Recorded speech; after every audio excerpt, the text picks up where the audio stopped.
Hey folks, live from the Bear Cave Beaver Lake. I am your host Maverick, and we are in the studio here. We're interviewing Celo Delgado, aka The Real Story. Say hello, Celo. What's going on? Celo, you've got this concept that you call The Real Story, and that's REEL, like in a fishing reel. Yes. And I want to know, how did you get started doing that? I mean, where did the concept of The Real Story come from? Okay, so this is the cool part. Okay, because whenever I was younger, or whenever just going out and fishing for the first time, there was always this like thought that you had to have proof. I remember speaking with like a coworker at the time, and I was like, "Hey, I caught a really, really big fish. I went fishing the other day. I caught a big fish." And they're like, "Oh yeah, do you have a picture? Let me see it."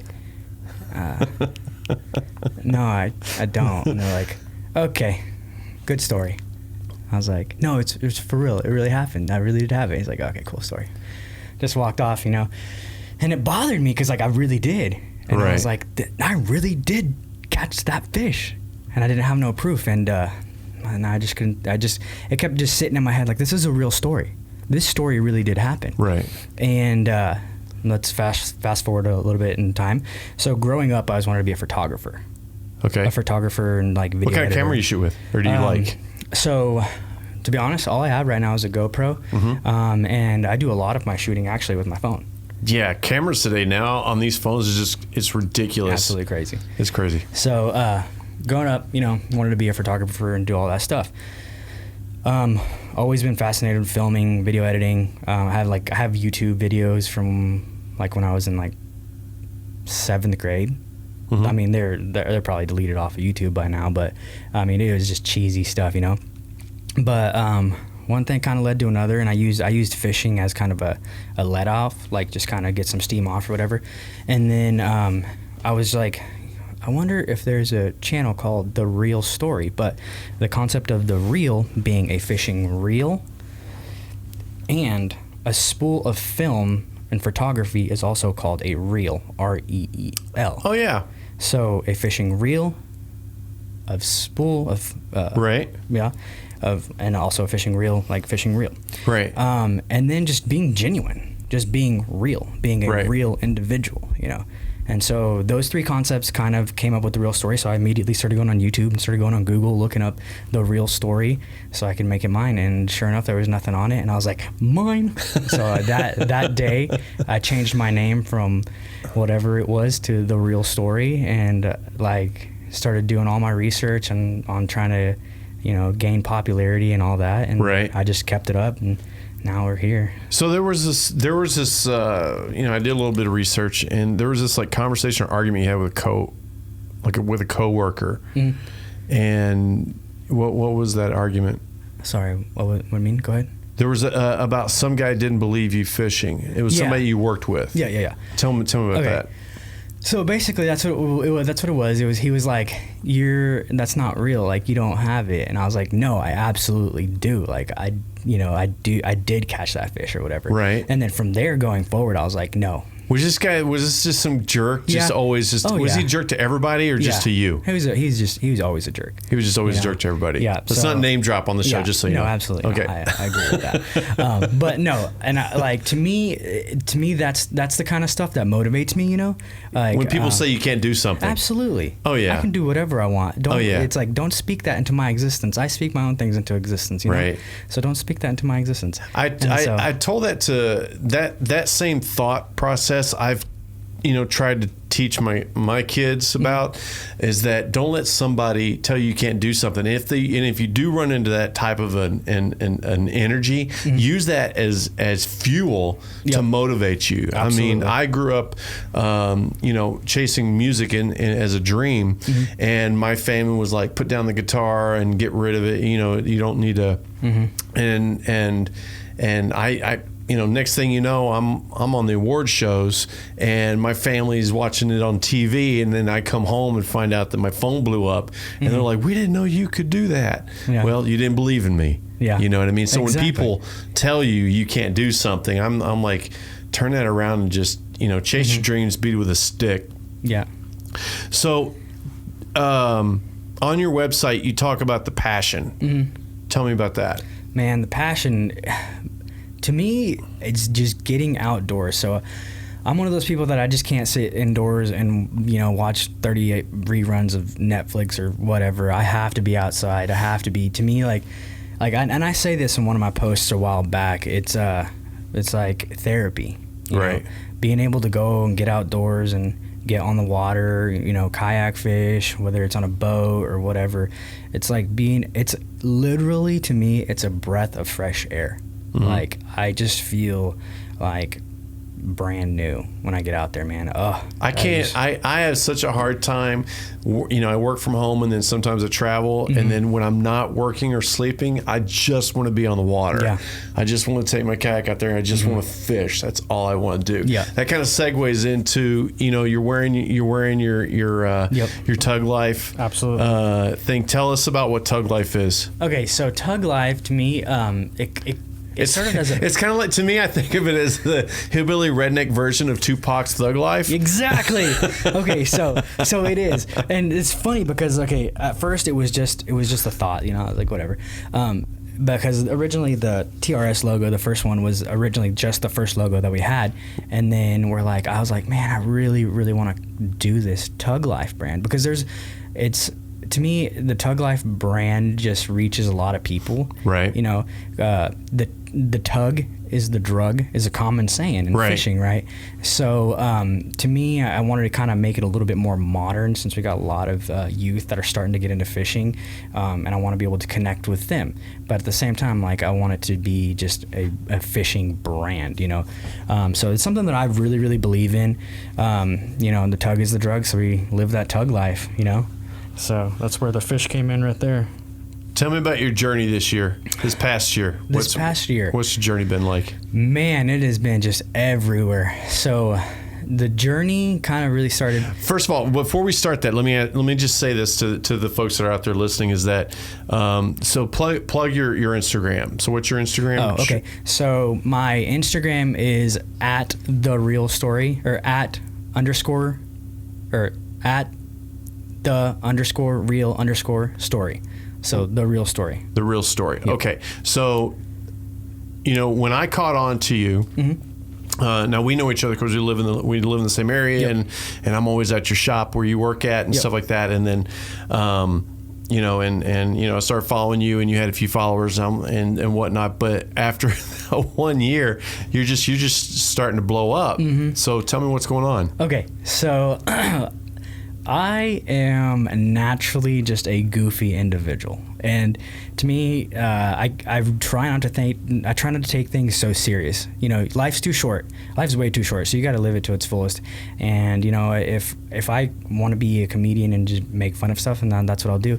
And so, when my channel really started taking off was when I made the post. It was tag a friend who fishes like this, and I made fun of a bunch of different styles of fishing, you know, a baseball player, somebody that dances and all that stuff, and that one went viral, over 100,000 views, people sharing it all over the place. And then all of a sudden I started getting this just all these like comments and likes and a bunch of followers, and I was like, okay, cool, like I get that, like it's funny, you know. And to me, it was just a post. To me, I was like, all right, this is cool, you know, making fun of stuff. And then like I remember posting it at night, and then just waking up and having like 500 likes. And to me, you know, from 300 followers, and having like a max of like 20 likes on a thing, and then all of a sudden it just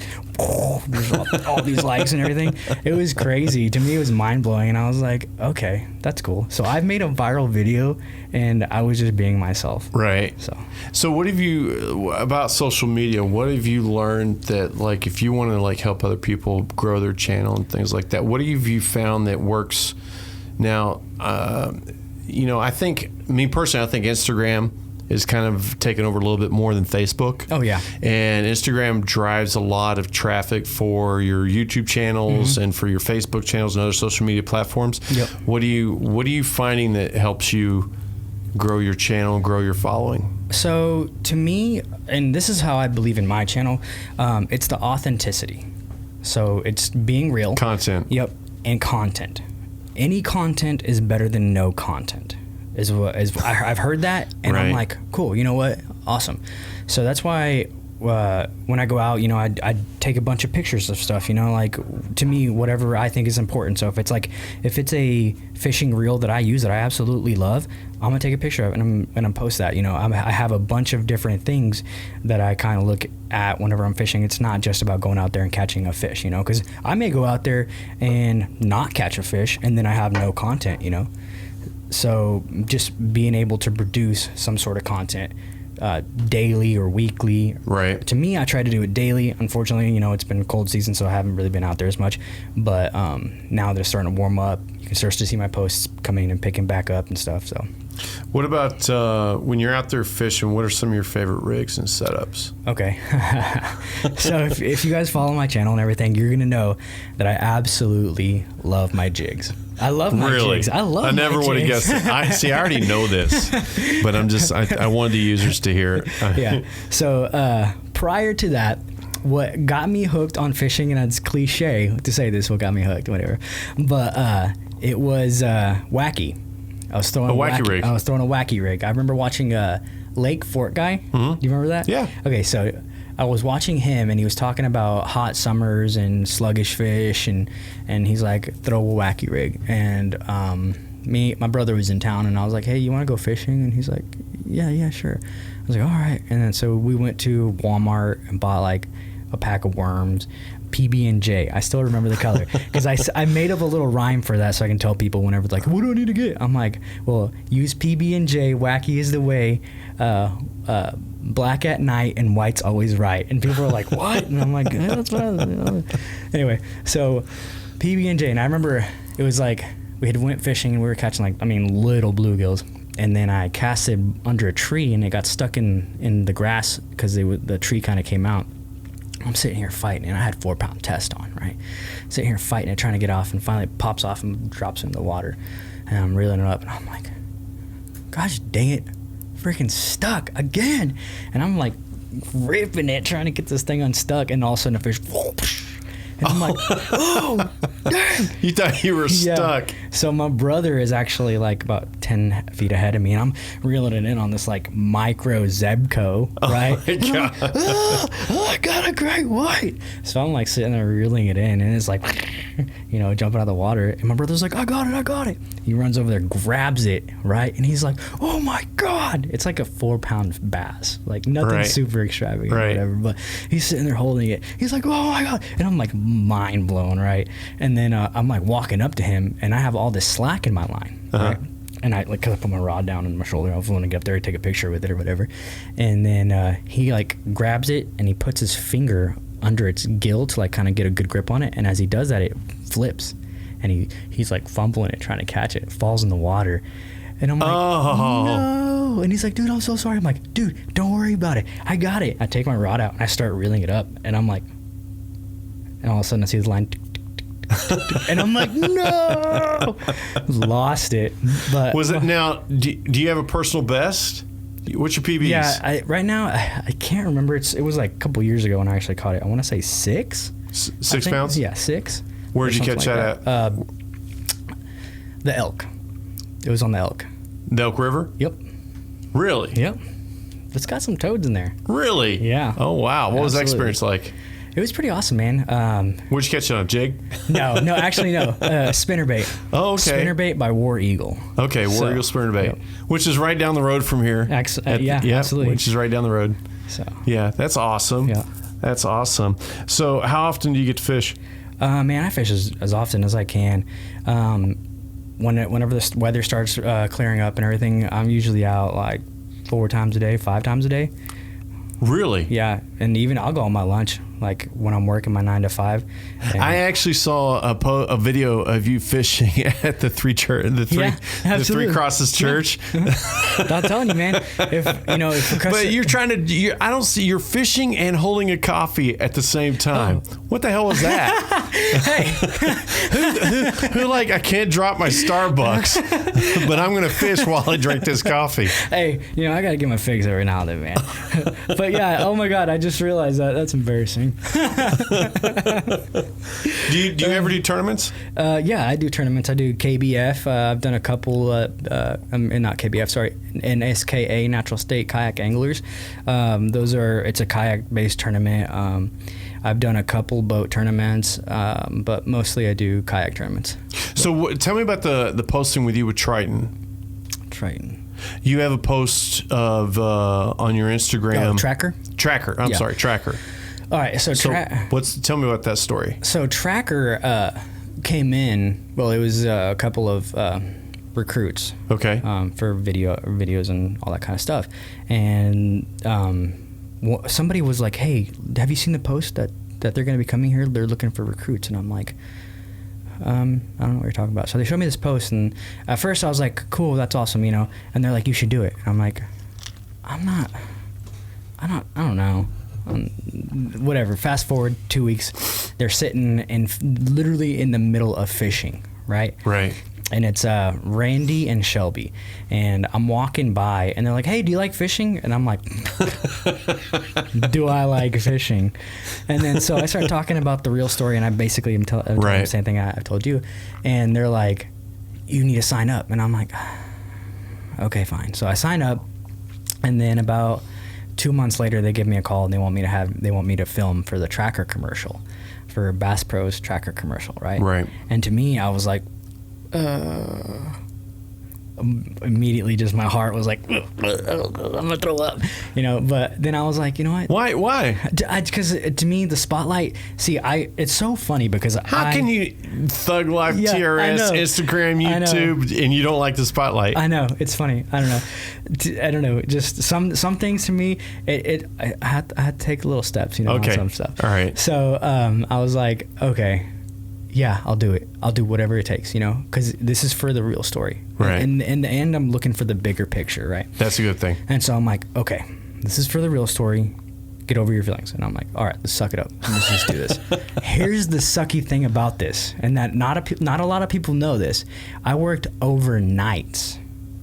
So I worked from 9 o'clock at night till 6 o'clock in the morning that week because we had a mod reset. Oh yeah. This is when Cabela's and Bass Pro merged, and you guys had to do a whole transition. Yep. Right. Yep. So I worked overnight.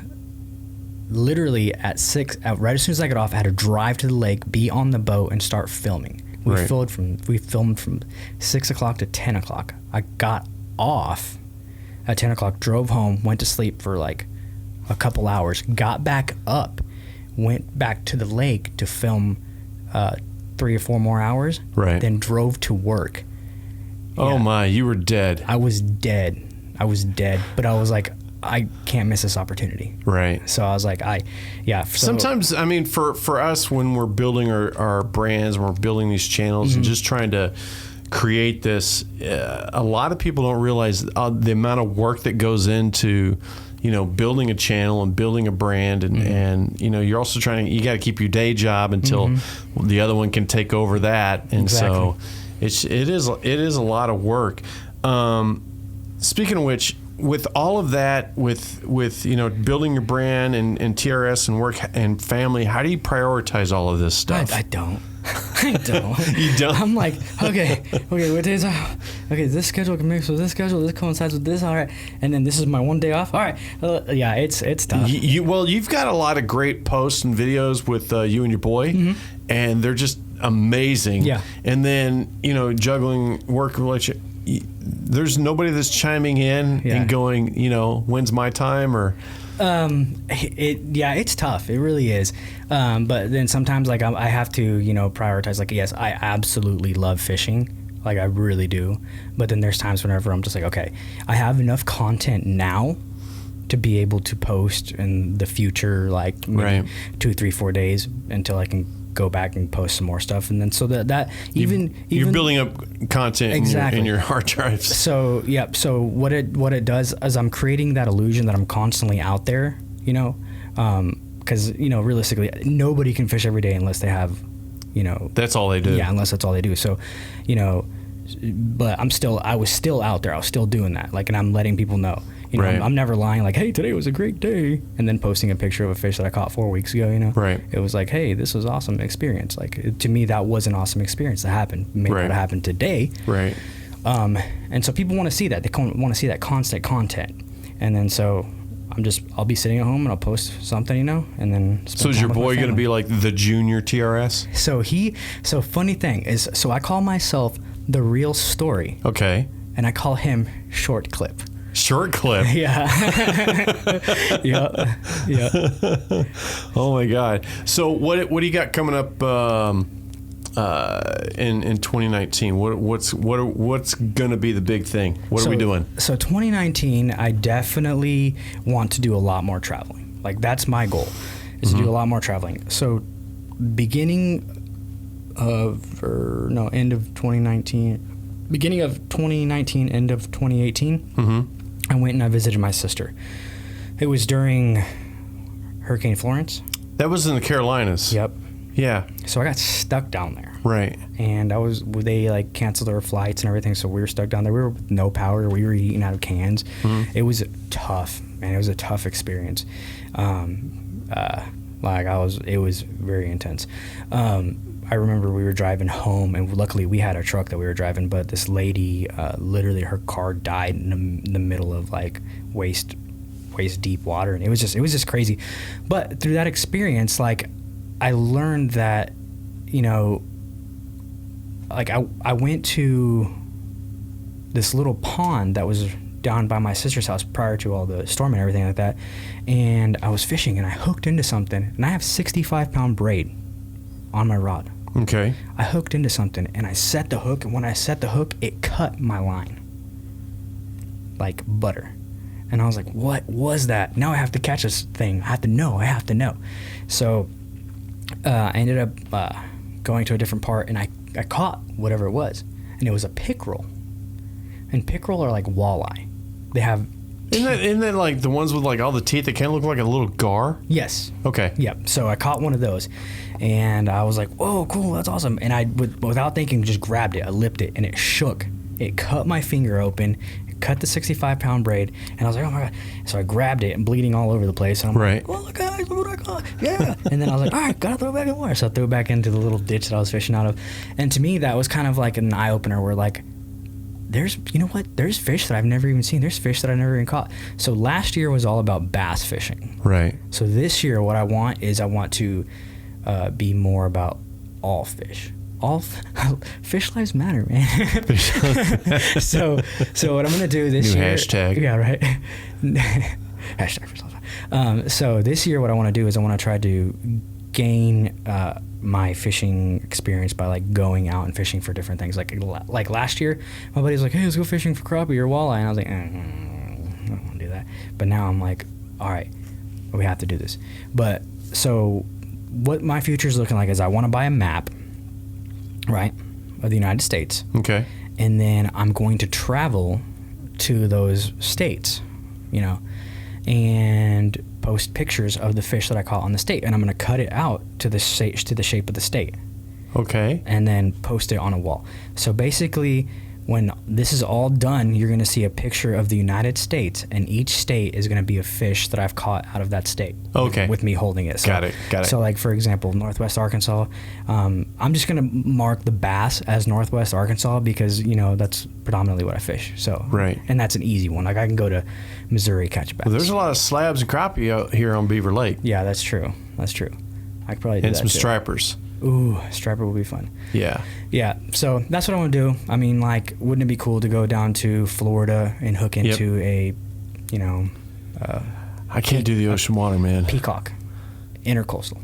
Okay. So, or inner city or whatever you could say. Yeah. But see, I don't know if you've been looking lately on Instagram, but there's some gators that are just trolling right by those kayak fishermen. I'm like, oh man, I don't know if I could do that. That'd be so tough. heck, man, if I caught an alligator, I'd put that right there on the Florida map right there, me holding a baby alligator.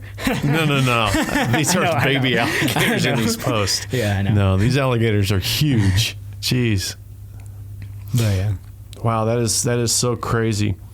Well, You wanted to show me something on your phone. You were gonna. Yeah. Tell me about this. What is it? Okay, so earlier we were talking about these GoPros, and I was gonna show you this post that is by. This is called Nomad. And Nomad actually came out with a different design on a GoPro case. And one second, here it is. And to me, it's revolutionary because it's going to make it easier for your vlogger, easier for your person that wears chesties. Right. And this is a case. This is a case. Okay. Okay. Here it is.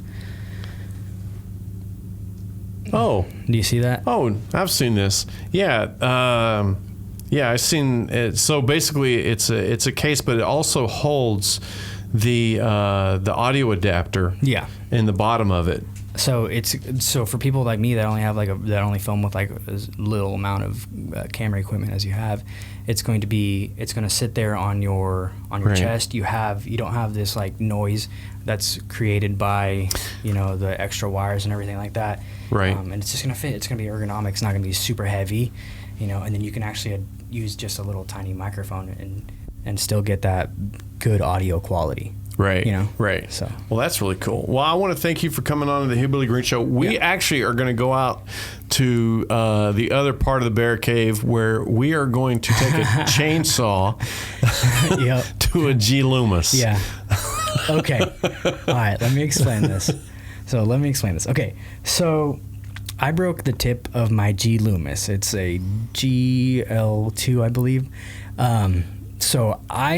To me, everything... You broke off about 3 inches. Yeah, 3 inches. So you don't want to add another tip to it. No, okay. So to me, it's like, oh my goodness. Okay, proportion is a big thing to me. Everything's got to be. If I set my hook, it's got to just be flawless, right? Okay. Right. So there is from where the first eyelet sits right now to where if I were to stick one on, it would be 3 inch or 2 inches off of where a normal eye would be. So it would be like if you were really, really tall but then had a small head to me, right? So I'm like, all right, you know what? We're going to make this even. We're going to cut that extra 1.5 inches off and burn that first eye off and try to attach a new eye. So that's my theory behind it, and it's all a proportion. Oh, man. All right. So we'll go ahead and end this part here, and we'll head out to the bear cave. Perfect. And we'll start... First and foremost, man, I want to thank you absolutely for having me on the show. I really do appreciate it. I enjoyed you coming out here, man. Thanks, all right, let's go saw this thing in half.